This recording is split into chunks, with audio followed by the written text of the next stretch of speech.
जयपुर के सिंधी कैंप थाना क्षेत्र से एक बड़ी चोरी की वारदात का पुलिस ने खुलासा कर दिया है। करीब 50 लाख रुपए के सोने, हीरे के जेवरात और 2.6 लाख रुपए नगद चोरी करने वाले घरेलू नौकर दंपत्ति को बिहार के मधुबनी जिले से गिरफ्तार कर लिया है। जी हां, डीसीपी वेस्ट अमित कुमार ने बताया कि शिकायतकर्ता राजेंद्र बाखलीवाल ने आरोप लगाए थे कि उनके घरेलू नौकर दिनेश कुमार और उसकी पत्नी चुन्नी उर्फ आरती 16 मई को उनके घर से कीमती जेवरात और नकदी चुराकर फरार हो गई है। पुलिस ने त्वरित कार्यवाही करते हुए एक विशेष टीम का गठन किया, जो बिहार रवाना हुई। तकनीकी सहायता और अथक प्रयासों से टीम ने दोनों आरोपियों को उनके गांव धनौजा, थाना फूलपरास, जिला मधुबनी से धर दबोच लिया। गिरफ्तारी के बाद पुलिस ने सोने, हीरे के गहने, नकदी और विदेशी मुद्रा भी बरामद कर ली है। इस सफलता में एसआई श्याम सुंदर शर्मा, कांस्टेबल रामकरण सिंह,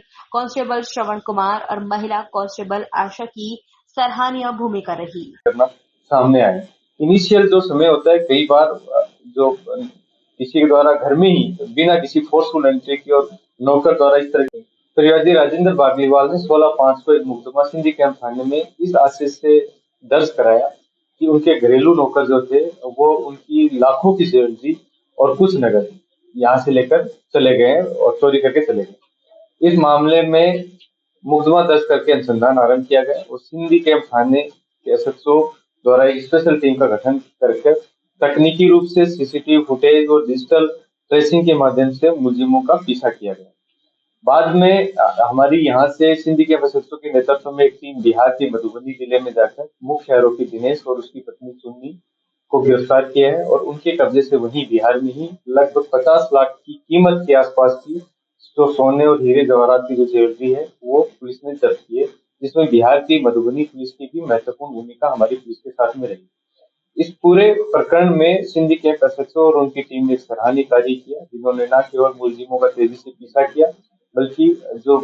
मुकदमे की रकम थी उसकी रिकवरी और जो ज्वेलरी थी उसकी रिकवरी भी में महत्वपूर्ण भूमिका अदा की। साथ ही हम इस मुकदमे के माध्यम से सारे शहरवासियों को ये बताना चाहते हैं कि जितने भी घरेलू नौकरों को रखे हैं उनको बिना पुलिस सत्यापन के, उनके बिना आपराधिक विवरण उन पे किसी तरह का किसी थाने में दर्ज हो रखा है, उनका रेजिडेंस कहाँ का है, इस बात की तस्दीक किए बिना किसी भी घरेलू नौकर को ना रखें। पिछले समय में राजधानी में कई जगह पर घरेलू नौकरों द्वारा वारदात करना सामने आया। इनिशियल जो समय होता है, कई बार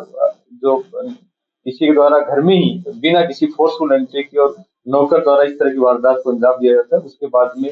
न केवल पुलिस को पीछा करने में समय लग जाता है बल्कि वो घर वालों का विश्वास जीत के वो नौकर और लंबी अच्छी जीवन भर की कमाई जो है वो लेकर फरार हो जाते हैं। तो हमारी सबसे अपील है कि शहर को सुरक्षित बनाने के लिए और आसपास शांति व्यवस्था बनाए रखने के लिए जरूरी है कि आप घर में जिस भी किसी बाहरी व्यक्ति को घर में रख रहे हैं उसका पूरी तरह पुलिस सत्यापन करवा ले, ताकि उसका किसी तरह का आपराधिक रिकॉर्ड है तो वो आपके संज्ञान में रहे, ताकि आपका घर सुरक्षित रहे, आपका मोहल्ला सुरक्षित रहे, ये शहर सुरक्षित रहे।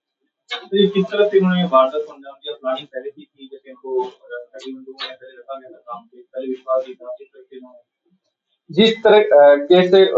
अगर कोई व्यक्ति वारदात करने के आशय से किसी घर में घरेलू नौकर की हैसियत से आता है तो कहीं ना कहीं वो शुरू से ये कोशिश करता है कि घर वाले कहाँ वो इस तरह की नकदी या कोई कीमती सामान रखते हैं, तो जैसे ही परिवार बाहर जाता है तो वो चोरी करके रफू चक्कर हो गए। तो इस तरह इन्होंने षड्यंत्र करके घर में चोरी की वारदात को अंजाम दिया। वो हम